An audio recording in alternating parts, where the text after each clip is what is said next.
Hey Darius. Dan, you knows when a new season of your favorite show is coming out and you don't have the time to rewatch the entire series due to chorins, but you feel like you needs a refresher?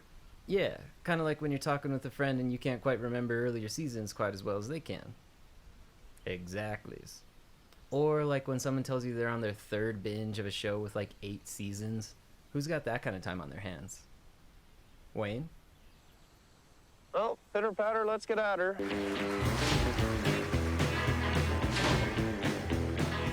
After the cold open, Daryl and Katie talk to Wayne about his recent breakup with his high school sweetie, Angie.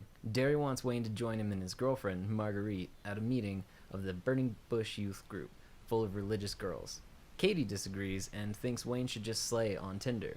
After a nice little story provided by Dan, the Hicks head over to Modine's for Thirsty Thursday to get balls deep in a bottle of Gus and Brew. They're greeted by the bartender, Gail, who is just wonderful. In the bathroom, Wayne finds McMurray's a piece of shit who tells Wayne about her new dandy of a boyfriend in great detail. Alexander shows up and also asks Wayne if he's seen Angie's new dandy. Back at the bar, Daryl finally convinces Wayne to join him after Gail gets just so gross. At the youth group, they meet Daryl's girlfriend, Marguerite, and our boy, Glenn. Talking with Marguerite, Wayne finds out that Tinder was based on Grindr. Do you know what dick dingers are?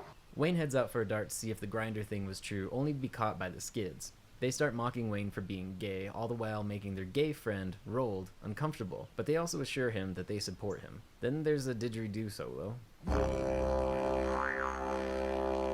Back at Modine's, Wayne starts to get berated by the hockey players and the Skids at the same time.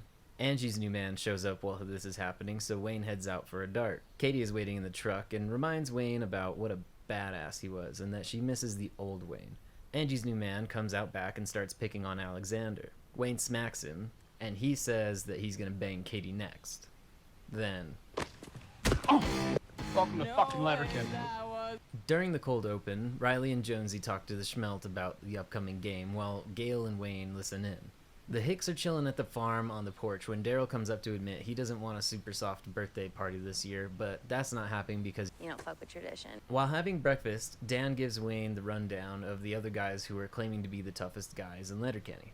Sled Ted, Rat Ass, and Joint Boy. The hockey boys keep it up the laneway when they come to pick up Katie because they're afraid of Wayne. Then Wayne has his first fight.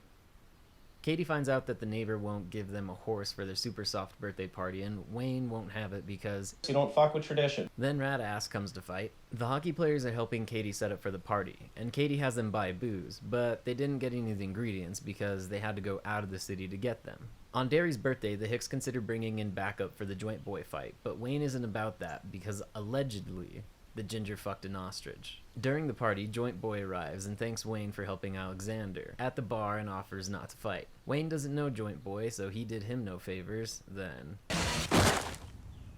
afterwards, they have the softest fucking birthday party ever while discussing dick dingers. Basically, this episode is just the social network, aka Facebook, but with farts. The important parts to know are, the Hicks have the Skids make Fartbook. It's exactly what it sounds like. They talk more about how Ginger in the Boots fucked an ostrich, Allegedly. and Fartbook gets out of controls, so the Hicks want it shut down. The Skids disagree, so they get shown what for. Glenn is just super into farts apparently, and Wayne didn't join, You're not supposed to fart in front of girls. and Stewart's still obsessed with Katie. Okay, done. Next. The cold open has the Hicks make a bet with Gail. First one to break the dry spell gets 50% off their bar tab. Riley and Jonesy are at the game chirping and checking out Snipes, but wishing Katie Cat was there. Getting ready for the first Thirsty Thursday, Wayne talks about Buck Hunter and they don't wear belts because Because we buy pants that fucking fit. Katie is asked by the boys why she doesn't come to their games. Cause you're dog shit?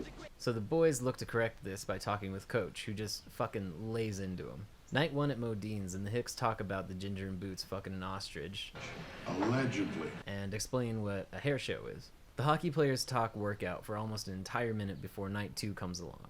McMurray is a piece of shit. Tells Wayne more about Angie's latest dandy before a girl comes up to offer a squeezer to Wayne in the parking lot, which he declines. Wayne explains an unnecessary squeeze by and tells Dan to get after it, but Dan would rather have a couple of drinks first. Katie meets the boys who are studying the tapes and invite her to watch them work out. She watches them for a while before telling them to take their tarps off, before agreeing to show up to a game. On night 3, Jessica gives Wayne the big eyes and invites him to the bathroom, but he leaves after seeing Angie's name on the shift schedule. After Katie shows up, Coach congratulates the boys on putting in the hustle, but they aren't too jazzed about it because all the other players are talking about dibsing Katie's digis. At the end of night 3, none of the Hicks end up winning the bet, and the hockey boys ask Katie not to come to the games anymore because she's too distracting.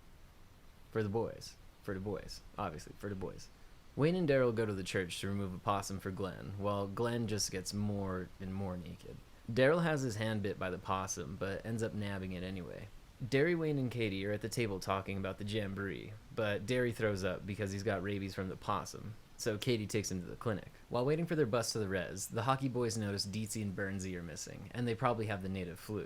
Prepping for the Jamboree, Wayne heads to the store to pick up some ice where Bonnie McMurray flirts with him big time. He leaves to the ag hall with the ice where McMurray is a piece of shit, asks Wayne's to hook up with his sister Bonnie.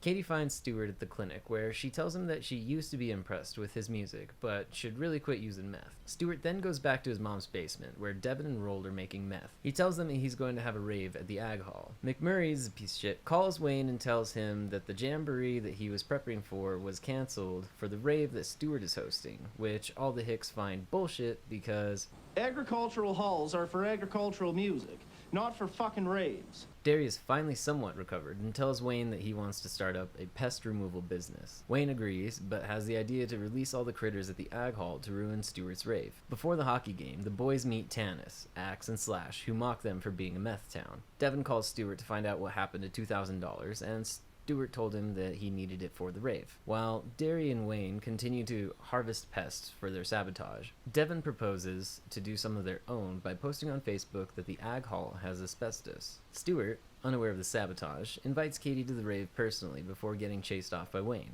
After the hockey game, Riley and Jonesy are upset about being a meth town and head to the rave to scrap with the Skids. On the night of the rave, Stuart walks on stage to see just Katie. Bonnie McMurray is there too. Wayne meets the hockey players outside and tells them to go home because it's cancelled. As they get ready for a scrap, Coach shows up and tells them all to go home because they have pracky at 6 a.m. Stuart shows up pissed to his mom's basement and lets the Skids know that Letterkenny will soon be the biggest meth town in the whole country.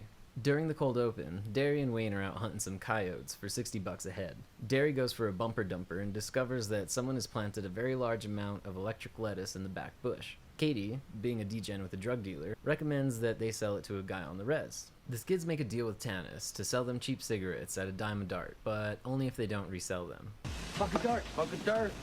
The Hicks meet up with Wally, Tanis' estranged father, who will buy all the marijuana for $5,000. After a hockey game, the boys see that the rookie is fucked up on meth, so they decide to head to Stuart's mom's to bust up the meth lab.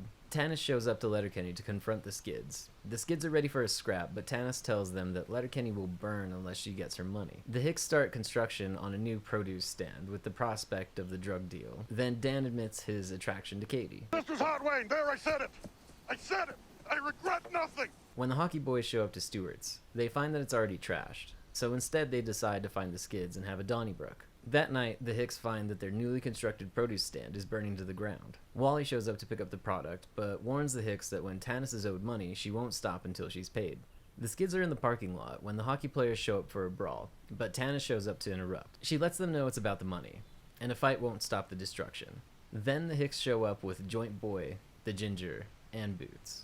Just the ginger fucked an ostrich. Allegedly. Wayne offers the $5,000 from the sale to Tanis to have her stop her onslaught of Letterkenny. She agrees, but berates Stuart before getting hoofed by Katie, which sets off a Donnybrook that the people of Letterkenny eventually win. Everyone heads to Modine's for a bottle of Gus and Brew that Gaylor gives them on the house, and during the festivities, Tyson shows up and wants to know who the toughest guy in Letterkenny is. Wayne, now recognized by everyone as the toughest, That'd be me. stands up.